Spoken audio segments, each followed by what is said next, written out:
Praise the lord, హల్లెలూయా. దేవుని నామానికి మహిమ కలుగును గాక. నేటి దేవుని మాట అనే శీర్షిక కోసం వేచి ఉన్న మీ అందరికీ కూడా యేసయ్య నామములో వందనాలు తెలియజేస్తూ ఉన్నాం. బాగున్నారా? చాలా సంతోషం. ప్రతిరోజు ఉదయం ఇలాగన వాక్యంతో మన హృదయాలను నింపుకోవడానికి దేవుడు కృప చూపిస్తూ సజీవంగా ఉంచి మనల్ని నడిపిస్తూ ఉన్నారు. గొప్ప దేవుణ్ణి మనం కలిగి ఉన్నాం. సరేనండి, ఈరోజు దేవుని మాట ఏంటో మనం చూద్దాం. నేటి దేవుని మాట అనే శీర్షికలో దేవుడు మనకి ఇవ్వబోతున్న మాటను ఒక్కసారి మనం చూద్దాం. 54వ అధ్యాయము యెషయా గ్రంథము 11వ వచనం నేను చదువుతూ ఉన్నాను. మీరు కూడా ఒక్కసారి చూడండి. ప్రయాసపడి గాలివాన చేత కొట్టబడి ఆదరణ లేక ఉన్నదానా, నేను నీలాంఛనములతో నీ కట్టడమును కట్టుదును, నీలములతో నీ పునాదులను వేయుదును అని దేవుడు వాగ్దానం చేస్తూ ఉన్నాడు. ఎంత మంచి దేవుడో కదా. ఆయన ప్రయాసపడి గాలి వాన చేత కొట్టబడి ఆదరణ లేక ఉన్నదానా అని ఎవరిని సంబోధిస్తున్నాడు అని మనం ఆలోచిస్తే, యెరూషలేము పట్టణం గురించిన ప్రవచనాన్ని యెషయా గ్రంథకర్త కొన్ని వేల సంవత్సరాలకు పూర్వమే ఆయన ప్రవచిస్తూ ఉన్నాడు. ప్రయాసపడి గాలి వాన చేత కొట్టబడుతూ ఆదరణ లేకుండా ఉందంటే యెరూషలేము అనే పట్టణం.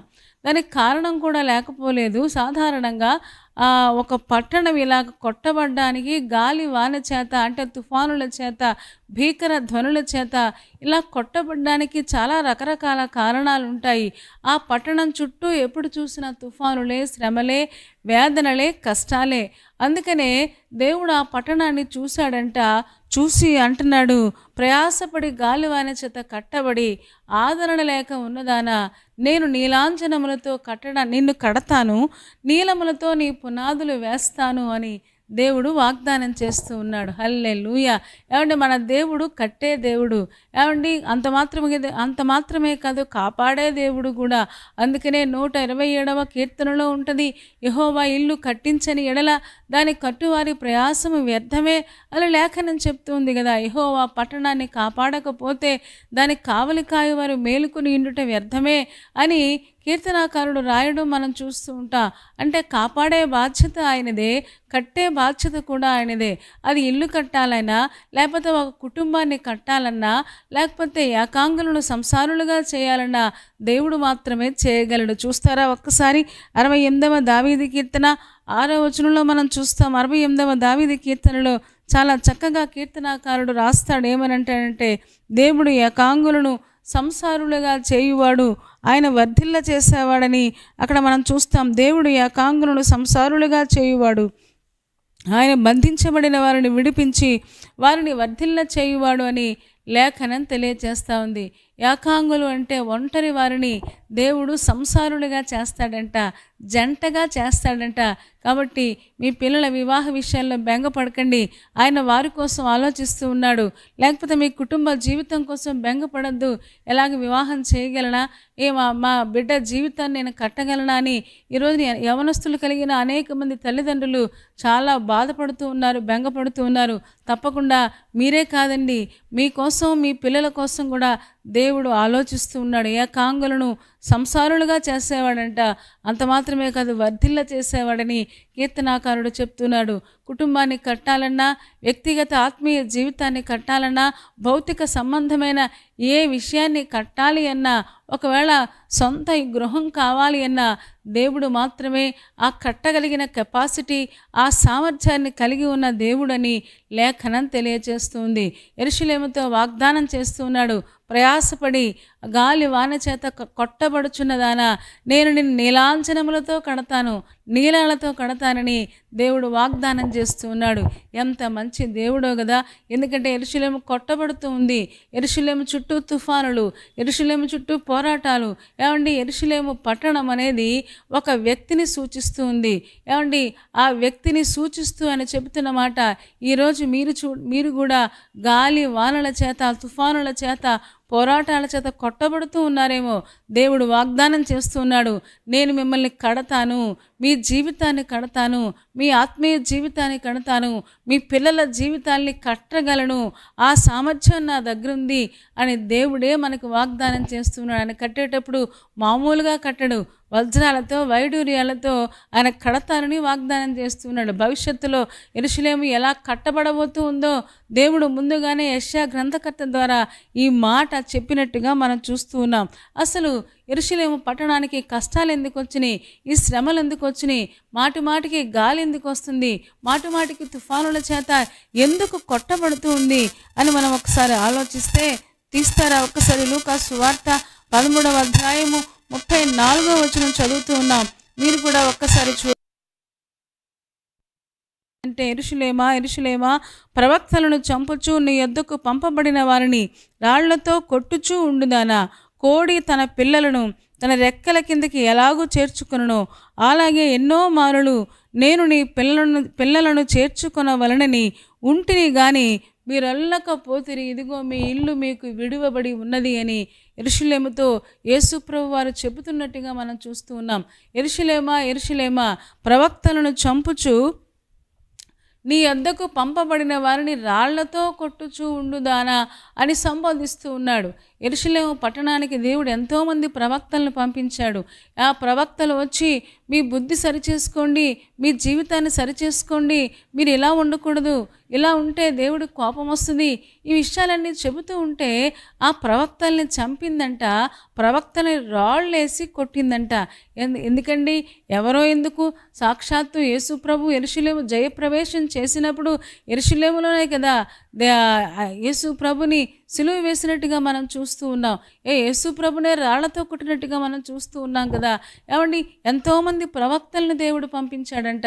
ఎందుకంటే యెరూషలేముకు బుద్ధి రావాలి, యెరూషలేము చాలా విషయాలు నేర్చుకోవాలి, యెరూషలేము ప్రపంచానికి దీవెనగా ఉండాలనే ఉద్దేశంతో ప్రవక్తల్ని పంపిస్తూ ఉంటే ప్రవక్తల్ని చంపడం అలవాటైపోయింది యెరూషలేముకి. ఈ రోజున మనకు కూడా, మన దగ్గరకు కూడా దేవుడు అనేక మంది ప్రవక్తలను పంపిస్తూ ఉన్నాడు, అనేక మంది దైవజనులను పంపిస్తూ ఉన్నాడు. ఒక్కొక్కసారి మన తల్లిదండ్రులే చక్కగా మనకు బోధిస్తూ ఉన్నారు, అమ్మ ఇలా ఉండకూడదు, ఇలా ఉండాలి, ఈ పని చేస్తే దేవుడికి కోపం వస్తుంది, ఇలా చేస్తే నీ జీవితం బాగోదు అని గద్దిస్తూ ఉంటే ప్రవక్తలు గద్దించినట్టుగా తల్లిదండ్రులు గద్దిస్తూ ఉంటే తల్లిదండ్రుల మాటలు మనం వినలేకపోతూ ఉన్నాం, ఆ గద్దింపుని స్వీకరించలేకపోతూ ఉన్నాం.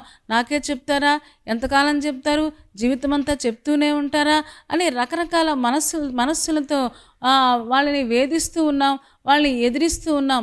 ఈ రోజున పిల్లలారా, దేవుడు మనందరితో మాట్లాడుతున్నారు. మీరు కుటుంబంలో పిల్లలైతే మీ తల్లిదండ్రుల మాటలు, గద్దింపులు జాగ్రత్తగా వినండి. ఆ తల్లిదండ్రుల ఉపదేశాల మీద మీ జీవితాన్ని కట్టుకోండి. దేవుడే వాళ్ళని ప్రేరేపించి అలాగా వాళ్ళ చేత మీకు మాట్లాడిస్తూ ఉన్నాడు. చాలా విసిగిపోతూ ఉన్నారు, చెప్పిందే చెప్తూ ఉన్నారు, ఎప్పుడు అలాగా అస్తమాను జాగ్రత్త అంటూనే ఉన్నారు. అస్తమాను చెప్పాలా నాకని చాలా విసిగిపోతాం. కానీ రేపొద్దున తల్లిదండ్రులు మన దగ్గర నుంచి దూరం అయ్యాక వాళ్ళ యొక్క విలువ మనకు తెలుస్తుంది. ఈ రోజున విశ్వాసులారా, యెరూషలేము పట్టణం అంట తన దగ్గరికి వచ్చిన ప్రవక్తల్ని చంపేసిందంట, వాళ్ళ మాట వినలేదంట. ఈ రోజున దైవజనుల చేత మనం చాలాసార్లు బోధించబడుతున్నాం, సంఘాలలో బోధించబడుతూ ఉన్నాం. విశ్వాసులు ఆ మాటలు వినగలిగితే, గ్రహించగలిగితే, ఎంతసేపు మా దైవజనుడు ఎప్పుడు గద్దింపులే ఇస్తాడు అని వాపవద్దు. దేవుడు గద్దింపు అవసరమైతే గద్దింపిస్తాడు, ఆదరణ అవసరమైతే ఆదరణ ఇస్తాడు. మాట్లాడేది దేవుడు మాత్రమే కదా. ఈ రోజున ఆ గద్దింపులు స్వీకరించాలని దేవుడు కోరుకుంటూ ఉన్నాడు.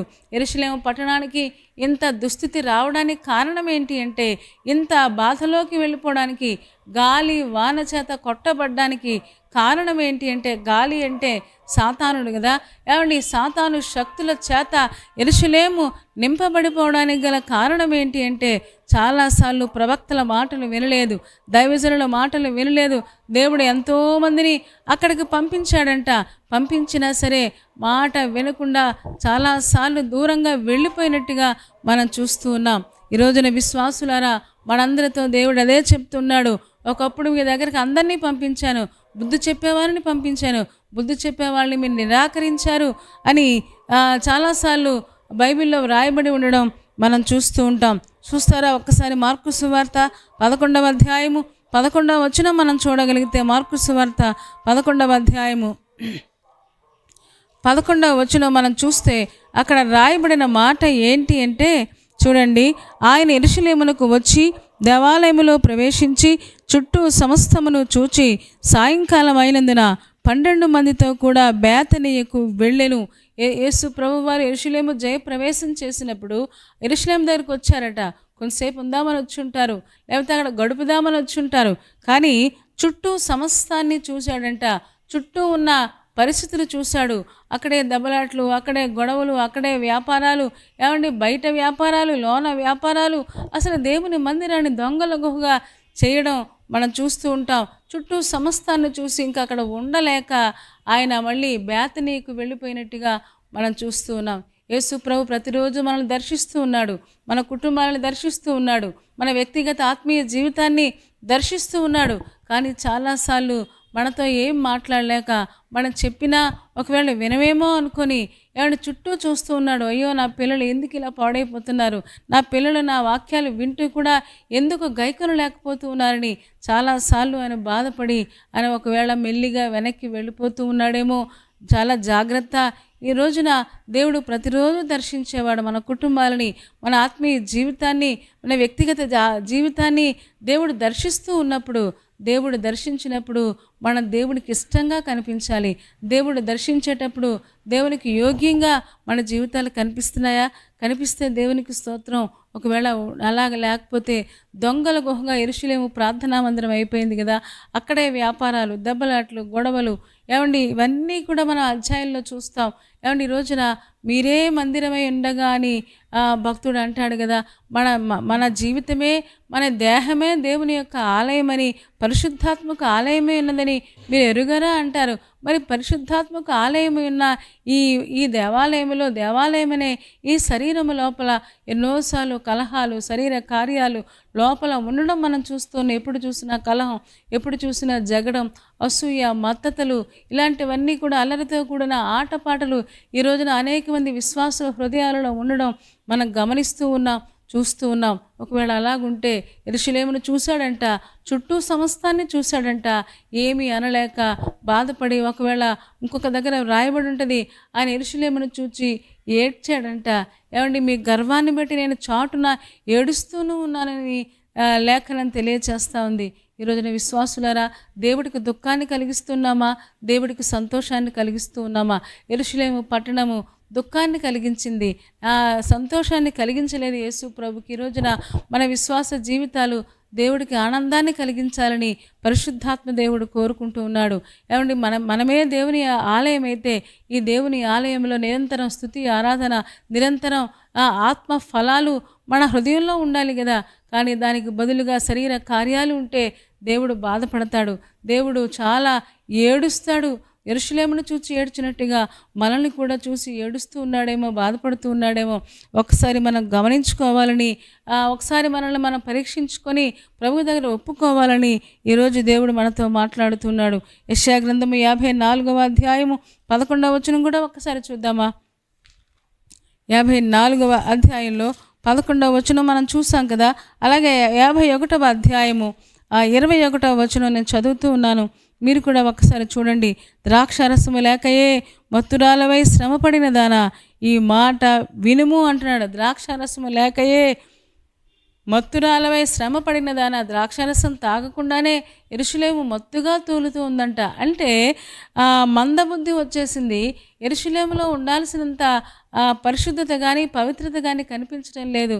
ఎందుకంటే శరీర కార్యాలన్నీ కూడా యెరూషలేము మందిరంలో ఉండడం వల్ల ద్రాక్షారసం లేకయే మత్తురాలవై శ్రమపడుతూ ఉన్నదానా, యెరూషలేమా నీతో నేను ఎలాగూ మాట్లాడుతున్నానని ఆయన సంబోధించడం మనం చూస్తూ ఉన్నాం. దేవుడు మన జీవితాలను కట్టే దేవుడు. యెరూషలేము పాడైపోతే యెరూషలేము పట్టణాన్ని దేవుడు కట్టించినట్లుగా, ఏమండి మన వ్యక్తిగత ఆత్మీయ జీవితాలు దేవుడు కట్టించగలడు, ఆత్మీయంగా ఎదిగేలాగా దేవుడు చేయగలడు. మరి దేవుడిని బాధపెడుతూ ఉంటే, ఒక్కసారి బాధపెట్టే అంశం ఏదైనా ఉంటే ప్రభు దగ్గర ఒప్పుకుంటే తప్పకుండా ఆ ప్రార్థన ద్వారా తిరిగి మన యొక్క జీవితాలను దేవుడు కట్టడానికి ఎప్పుడూ సిద్ధంగా ఉంటాడు. సంసోను చూడండి, పాపం చేశాడు, దేవుడికి దూరం అయిపోయాడు, కళ్ళు పీకేయబడ్డాయి. అలాంటి సమయంలో కూడా యేసయ్యా, దేవుడా, యెహోవా దేవా, నన్ను ఒక్కసారి జ్ఞాపకం చేసుకో అన్నాడు.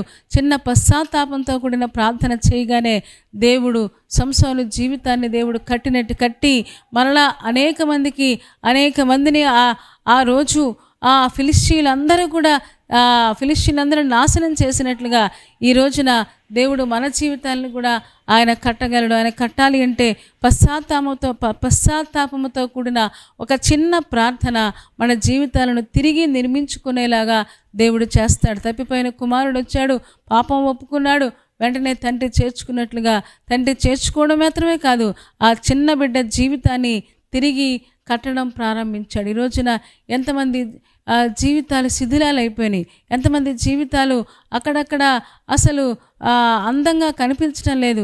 ఈ రోజున మన వ్యక్తిగత ఆత్మీయ జీవితాన్ని దేవుడు కట్టే దేవుడే ఉన్నాడు. ఇంకొక మాట చూసి మనం ముగించుకుందాం. నెహెమ్యా గ్రంథము 2వ అధ్యాయము 18వ వచనం 20వ వచనం మనం చూడగలిగితే అక్కడ చాలా చక్కని మాట వ్రాయబడి ఉంది. యెరూషలేము ప్రాకారం పడిపోయిందంట. పడిపోతే ఆ మాట నెహెమ్యా విన్నాడు అంట. నెహెమ్యా విని ప్రాకారాలు పడిపోయిన ఆ యెరూషలేము మందిరం కోసం ఆలోచించి రాజు సెలవడిగి వెళ్ళినట్టుగా మనకు తెలుసు. 2వ అధ్యాయము 18వ వచనం అలాగే 20వ వచనం చదువుతున్నాను, మీరు ఒకసారి చూడండి. ఇదియుగాక నాకు సహాయము చేయు, దేవుని కరుణాహస్తమును గూర్చియు రాజు నాకు సెలవిచ్చిన మాటలనియు నేను వారితో చెప్పి తిని, అందుకు వారు మనము కట్టుటకు పూనుకుందము రెండని చెప్పి ఈ మంచి కార్యము చేయుటకై బలము తెచ్చుకొనిరి. 20వ వచనం, అందుకు నేను ఆకాశమందు నివాసి అయిన దేవుడు తానే మా యత్నమును సఫలము చేయును గనుక ఆయన దాసులమైన మేము కట్టుటకు పూనుకొనుచున్నాము. యెరూషలేమునందు మీకు భాగమైనను స్వతంత్రమైనను జ్ఞాపక సూచన అయినను లేదని ప్రత్యుత్తరం ఇచ్చితిరి అని మనం చదువుతూ ఉన్నాం. యెరూషలేము ప్రాకారం పడిపోతే ఆ ప్రాకారపు గోడలు తిరిగి నిర్మించడం కోసం నెహెమ్యా వెళ్ళినట్టుగా నెహెమ్యా చుట్టూ అనేక మంది అందరూ కలిసి కట్టడానికి పూనుకున్నట్టుగా మనం చూస్తూ ఉన్నాం. దేవుడే మా చేత కట్టిస్తూ ఉన్నాడు. మాకు దేవుని కరుణాహస్తం తోడుగా ఉంది, దేవుని దక్షిణ హస్తం మాకు తోడుగా ఉంది. ఆ దక్షిణ హస్తం తోడుగా ఉండడం వల్ల మేము కట్టగలుగుతూ ఉన్నాం, మరలా కట్టడానికి పూనుకుంటూ ఉన్నామని నెహెమ్యా చెప్తూ ఉన్నాడు. మన దేవుడు కట్టేవాడు, ఏమండి, జీవితాలు కట్టేవాడు, ఏమండి, పాపంతో చెడిపోయిన జీవితాన్ని తిరిగి నిర్మించగలిగిన గొప్ప దేవుడు. సేనా దెయ్యం పట్టినోడు ఏమంటే సమాధుల్లో తిరుగుతూ ఉంటే అలాంటి వాడిని పట్టుకొని రక్షించుకొని తన బిడ్డగా చేసుకుని ఆ బిడ్డను దెక్కపల్లి ఆ ప్రాంతాలలో బలంగా వాడుకున్నాడు. ఏమండి, ఒకవేళ దక్కపల్లి ప్రాంతాలలో సాక్ష్యమిస్తూ ఉంటే అందరూ అనుకుని ఉంటారు, ఒకప్పుడు సమాధుల్లో కేకలేసేవాడు కదా, ఒకప్పుడు బట్టలు ఇప్పుకొని తిరిగేవాడు కదా. ఇలాంటి వాడిని దేవుడు వాడుకోవడం అంటే దేవుడు ఎలాంటి వారినైనా కట్టగలిగిన సమర్థుడైన. ఒకవేళ మన జీవితాలు పాపంతో లేకపోతే శాపంతో చెడిపోయినా సరే, ఎంత అధో పాతాళానికి వెళ్ళిపోయినా సరే, దేవుని వాక్కు, దేవుని మాట మన జీవితాలను తిరిగి నిలబెట్టగలదు. ఈ రోజున ఎంతోమంది దొంగలు మారిపోతూ ఉన్నారు, వ్యభిచారులు మారిపోతూ ఉన్నారు, దెయ్యాల చేత పీడించబడిన వారు మారిపోతూ ఉన్నారు. దేవుడు అలాంటి వారిని వాడుకోవడం ఎంత విడ్డూరమైన విషయమో కదా. ఎవ్వరూ మార్చలేని వారిని కూడా ఆయన మార్చగలడు. ఎందుకంటే ఆయన కట్టే దేవుడు, జీవితాలను కట్టే దేవుడు, ఆత్మీయ జీవితాన్ని కట్టే దేవుడు. అంత మాత్రమే కాదు, పడిపోయిన ఒకవేళ వెనక్కి వెళ్ళిపోయిన మన జీవితాలను కూడా తిరిగి నిర్మించగలిగిన గొప్ప దేవుడు ఆయనే. అందుకని లేఖనం చెప్తుంది, సమస్తము కట్టినవాడు దేవుడే అని హెబ్రీయులకు రాసిన పత్రిక 3వ అధ్యాయంలో మనం చూస్తూ ఉన్నాం. సమస్తము కట్టేవాడు. ఇది మీ జీవితంలో ఏది పోగొట్టుకున్నారో, ఏ విషయంలో వెనక్కి వెళ్ళిపోయారో ఈ రోజున ప్రభువు దగ్గర ఒప్పుకుంటే యెరూషలేము ప్రాకారాన్ని తిరిగి నెహెమ్యాను ప్రేరేపించి కట్టించినట్లుగా దేవుడు ఎవరో దాసుల్ని ఉపయోగించుకొని, ఎవరో ఒకరిని ఉపయోగించుకుని తిరిగి మన జీవితాలను ఆయన కట్టగలిగిన సమర్థుడై ఉన్నాడు. ఈ రోజున విశ్వాసులారా ధైర్యం తెచ్చుకుందాం, దేవుడి వైపు చూద్దాం. ఈ రోజున మన పాపమేదో గుర్తిద్దాం. యెరూషలేములాగా ప్రవక్తలను పంపిస్తూ ఉంటే ప్రవక్తల మాటలు వినకుండా వాళ్ళని రాళ్లతో కొట్టద్దు.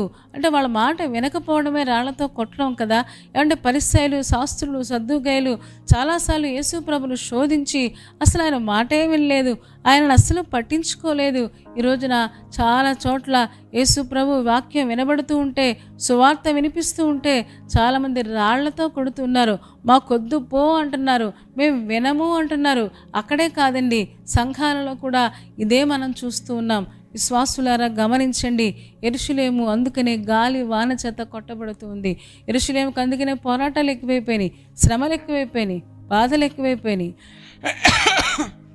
అందుకనే దేవుడు ఈ రోజున వాగ్దానం చేస్తున్నాడు, ప్రయాసపడి గాలి వాన చేత కొట్టబడుచున్నదానా, నీలాంజనములతో నేను నిన్ను కడతాను, నీలములతో నీ పునాది నేను మళ్ళీ వేస్తాను. ఈ రోజున మీ జీవితాలను కూడా, మన జీవితాలను కూడా దేవుడు కడతానని వాగ్దానం చేస్తున్నాడు. మామూలుగా కట్టడాయన తిరిగి నిర్మిస్తే అసలు ముందు ఎలాంటి రూపం ఉందో ఆ రూపం లేకుండా దేవుడు అద్భుతంగా ఒక మంచి రూపాన్ని ఇవ్వగలడు. సేనా దయ్యం పట్టినోడు ఒకప్పుడు రూపం వేరు, గాయాలు చేసేవాడు, గాయాలు పెట్టేవాడు, ఏమన్నా బట్టలు ఇప్పుకొని తిరిగేవాడు. కానీ ఇప్పుడు బట్టలు వేసుకొని యేసు పాదాల దగ్గర కూర్చొని ఏమన్నా దెక్కపల్లి ప్రాంతంలో ఆయన వాక్యాన్ని బోధిస్తున్నట్టుగా రూపురేఖలన్నీ కూడా మార్చేశాడు. ఈ రోజున మన జీవితాలను కూడా ఆయన కట్టగలడు. ఈ రోజున మన కుటుంబాలను కట్టగలడు, మన వ్యక్తిగత ఆత్మీయ జీవితాన్ని కట్టగలడు. అలాంటి వారు ఎవరైనా ఉంటే, ప్రభువా నా జీవితాన్ని తిరిగి కట్టు నాయనా, నేను ఒకప్పుడు ఎంతో విశ్వాసంతో ఉండేదాన్ని, ఒకప్పుడు ఎంతో ప్రార్థనలో బలంగా ఉండేవాడిని, ప్రార్థన మానేశాను, అందుకనే నా ప్రాకారం పడిపోయిందయ్యా, అందుకనే నా చిన్న యెరూషలేము నా కుటుంబంలో సంతోషం లేదు, నా ఆనందం లేదు. దేవా నా జీవితాన్ని ఒక్కసారి చూడండి, తిరిగి నన్ను నిర్మించండి అంటే సమస్తము కట్టేవాడు దేవుడే గనుక తప్పకుండా కడతాడు, నిర్మిస్తాడు.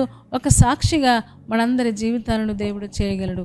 అలా చేయడానికి పరిశుద్ధాత్మ దేవుడు మనకి సహాయం చేయనుగాక.